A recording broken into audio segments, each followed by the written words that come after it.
میں بات آپ کے سامنے یہاں تک پہنچی تھی کہ قیامت کی کچھ علامتیں اللہ کے رسول صلی اللہ علیہ وسلم نے بیان فرمائیں. اس میں چھوٹی چھوٹی علامتوں کے بارے میں بہت ساری باتیں آپ کے سامنے آئیں، اور پچھلے ہفتے میں نے بیان کر دیا تھا کہ اب چھوٹی علامتیں جو ہے ہم نہیں پیش کر رہے ہیں، اور اب جو قرآن کی بڑی بڑی علامتیں پیش کی گئی ہیں جس میں بعض ایسے مسائل ہیں کہ وہ لوگوں میں بہت زیادہ کنفیوز یعنی کر دیے گئے ہیں، لوگوں کو اس سے جو کنفیوژن بھی بہت زیادہ ہے، پریشانیاں بھی بہت ہوتی ہیں. وہ مسائل آپ کے سامنے علمی انداز سے جو ہے پیش کیے جائیں گے، یہاں پر آپ جو ہے وہی ترتیب سے پیش کی جائیں گے. اور آج خاص طریقے سے ظہور مہدی جو ہے مسئلہ ایک جو ہے کہ وہ آئیں گے نہیں آئیں گے، کیا مسئلہ ہے، اس کی شروعات آپ کے سامنے جو آج ہوگی. لیکن اس سے پہلے جو چند باتیں اور بھی تھیں اس درس کے تعلق سے، وہ یہ کہ بعض جو ہے علامتیں، چھوٹی چھوٹی علامتیں میں نے چھوڑ دی، نہیں بیان کی آپ کو. اس میں سے ایک علامت یہ بھی بیان ہے کہ مکے میں اونچی اونچی بلڈنگوں کا بن جانا جو ہے، جو اب آج کے زمانے میں آپ کو چیزیں بالکل جو ہے نظر آتی ہیں، اور پائپ کے ذریعے سے جو پانی اور زمزم کے پانی کی بھی سپلائی ہے جو لوگوں کی ضرورت کے لحاظ سے، وہ تو یہ بھی حدیثوں میں اس طرح کا بیان آیا ہوا ہے قیامت کی علامتوں میں کہ مکے میں اس طرح کی چیزیں ہو جائیں گی. تو وہ ساری چیزیں اپنی جگہ پر ہیں، اور ان چیزوں کو بھی تفصیل سے میں نے نہیں بیان کیا. اور شروع میں یہ بھی بتایا تھا کہ قیامت کی علامت کا مطلب یہ بھی نہ سمجھے کہ وہ چیز بری ہے. وہ چیز ضرورت کے تحت ہو سکتی ہے، کوئی اچھی چیز بھی ہو سکتی ہے وہ، اور شریعت میں وہ چیز جائز بھی ہو سکتی ہے. لیکن یہ قیامت کی علامت کے طور پر کیوں بیان کیا گیا کہ ہم یہ سمجھیں کہ قیامت کا وقت قریب آ رہا ہے. تو یہ سب چیزیں کیوں بیان کی گئی کہ ہم یہ سمجھیں کہ قیامت بہت قریب ہے. یعنی جو حالات جس طرح کے ہیں اس وقت ابھی دنیا میں، وہ حالات بتا رہے ہیں کہ ابھی قیامت بہت قریب ہے. اور مہدی کا ظہور جو بڑی علامتوں کے طور پر جو چیزیں آئیں گی، اس میں ایک جو ہے مسئلہ ہے. بڑی بڑی علامتوں کو اللہ کے رسول صلی اللہ علیہ وسلم نے بیان کیا ہے اور کئی احادیث میں بیان کیا ہے. لیکن بڑی علامتوں کی ترتیب کی جہاں تک بات ہے تو روایتوں میں ترتیب الگ الگ آتی ہے. بعض جو چیزوں کے بارے میں تو ہم کہہ سکتے ہیں کہ یہ پہلے اور یہ بعد میں ہے، لیکن پوری جو علامتیں ہیں، بڑی بڑی علامتیں، ان کی ترتیب یہ بیان کرنا مشکل ہے، پوری کی ترتیب بیان کرنا مشکل ہے. لیکن جیسے یہ تو معلوم ہے کہ مہدی کا ظہور پہلے ہوگا، عیسیٰ علیہ السلام بعد میں آئیں گے، یہ ترتیب تو معلوم ہو جاتی ہے. یہ ترتیب بھی معلوم ہو جاتی ہے کہ دجال پہلے نکلے گا، عیسیٰ علیہ السلام بعد میں آئیں گے. اور اس کے بعد پھر جو ہے سورج کا جو ہے مشرق کے بجائے مغرب سے جو طلوع ہونا، یہ ترتیب تو معلوم ہو جاتی ہے. لیکن یہ ترتیبیں کچھ جو ہے بیچ کی ہیں، جیسے اور بھی ہے خسف کا معاملہ ہے اس میں، اور جو ہے یاجوج ماجوج کے تعلق سے کہ ان کے ظاہر ہونے کا معاملہ ہے. تو کچھ ایسی چیزیں جو بیان کی گئی ہیں اس کے بارے میں یقین کے ساتھ یہ کہنا مشکل ہوتا ہے کہ کون پہلے ہے اور کون بعد میں. اس لیے ہم ترتیب کی طرف نہیں جائیں گے، کیونکہ احادیث میں جن علامتوں کی ترتیب ظاہر ہو گئی ہے وہ تو ہم بول سکتے ہیں اپنی ان احادیث کی روشنی میں کہ یہ ترتیب کے لحاظ سے پہلے اور یہ ترتیب کے لحاظ سے بعد میں ہے. لیکن جو واضح نہیں ہو رہی ہیں ان کو ہم اپنی طرف سے کوئی ترتیب نہیں دے سکتے، خاص طریقے سے اس شکل میں جبکہ وہ ترتیب احادیث میں بیان نہیں کی گئی ہیں، بلکہ بعض حدیثوں میں کوئی چیز پہلے ہے اور بعض میں کوئی چیز بعد میں ہے.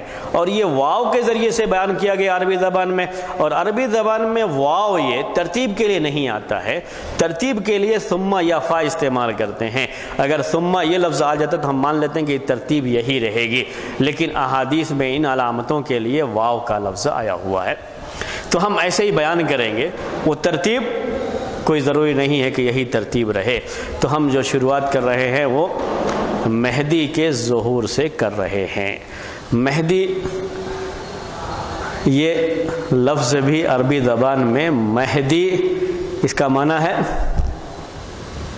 مہدی، معنی مہدی معنی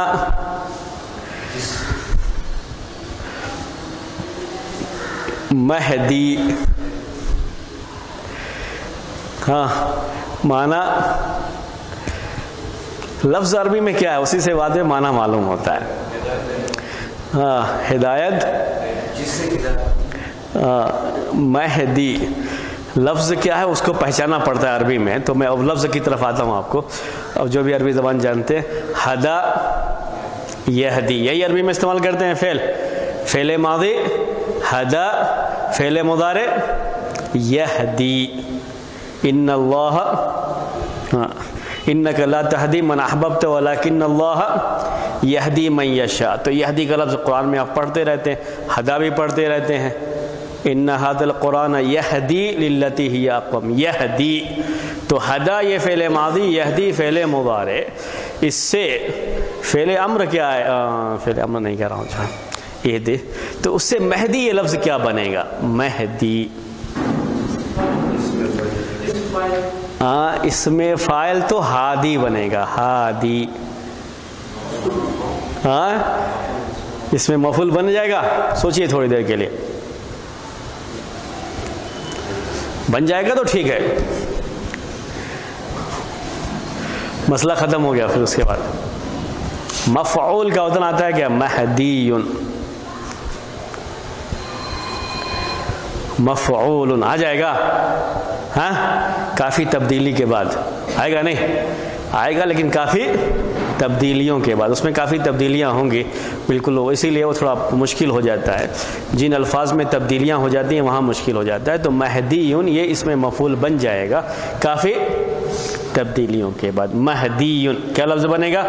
مہدیٌ، یا کہ تشدید کے ساتھ. تو وہ اس میں مفعول ہوگا. ہادی کے معنی ہدایت دینے والا، اور مہدی کے معنی جس کو ہدایت دی گئی. تو یہ مہدی ایک لقب ہوا. معنی سے ہم کو کیا سمجھ میں آیا کہ مہدی کیا ہے؟ یہ ایک لقب ہے، یعنی جس کو ہدایت دی گئی ہے. ہدایت دینے والا کون ہے؟ اللہ تعالیٰ. تو ہم ہادی تو نہیں ہو سکتے، مہدی ہو سکتے ہیں. آپ میں سے کوئی بھی مہدی ہیں کہ نہیں؟ بولیے.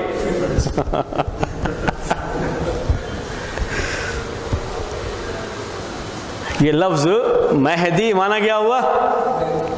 جس کو ہدایت دی گئی. اب ہم میں سے ہر کوئی تو یہی چاہتا ہے کہ اس کو اللہ تعالیٰ کی طرف سے ہدایت ملی رہے. ہدایت دینے والا کون ہے؟ اللہ تبارک و تعالیٰ ہے. اور مہدی کا معنی ہوتا ہے، جب اس میں مفعول ہم مانیں گے، ورنہ ایک لفظ اور بنتا ہے عربی کے لحاظ سے، وہ میں اس کی طرف ابھی نہیں جا رہا ہوں. آپ کو فی الحال اسی پر جو ہے وہ اس میں مفعول مان کر کے ہم یہ معنی کر رہے ہیں. تو مہدیٌ جس کو ہدایت دی گئی، جس کو ہدایت دی گئی، اس سے یہ لفظ. تو مہدی کا لفظ جو ہم استعمال کرتے ہیں تو یہ مطلب ہوا کہ یہ ایک لقب ہے ایک ایسے شخص کے لیے جس کو اللہ تبارک و تعالیٰ کی طرف سے ہدایت ملی ہوئی ہے. اور اسی کو ہم رجل صالح بھی کہتے ہیں. کیا کہتے ہیں؟ رجل صالح. رجل صالح معنی ہوا نیک آدمی. تو بعض حدیثوں میں رجل صالح آتا ہے. رجل صالح معنی اس کا نیک آدمی. اور یہ جو ہے مہدی کا، تو چاہے رجل صالح ہو چاہے لفظ مہدی ہو، یہ اصل میں لقب کے طور پر ہے اس آدمی کے لیے کہ وہ آدمی اللہ تعالیٰ کی طرف سے ہدایت پر رہے گا، نیک ہوگا، صالح ہوگا. اسی لیے اس لفظ کی روشنی میں لوگوں نے یہ بات کہی کہ کوئی بھی ایسا شخص جو نیک نہیں ہے، اگر وہ مہدی ہونے کا دعویٰ کرتا ہے تو پہلے ہی نمبر پر آپ کہہ دیجئے کہ یہ مہدی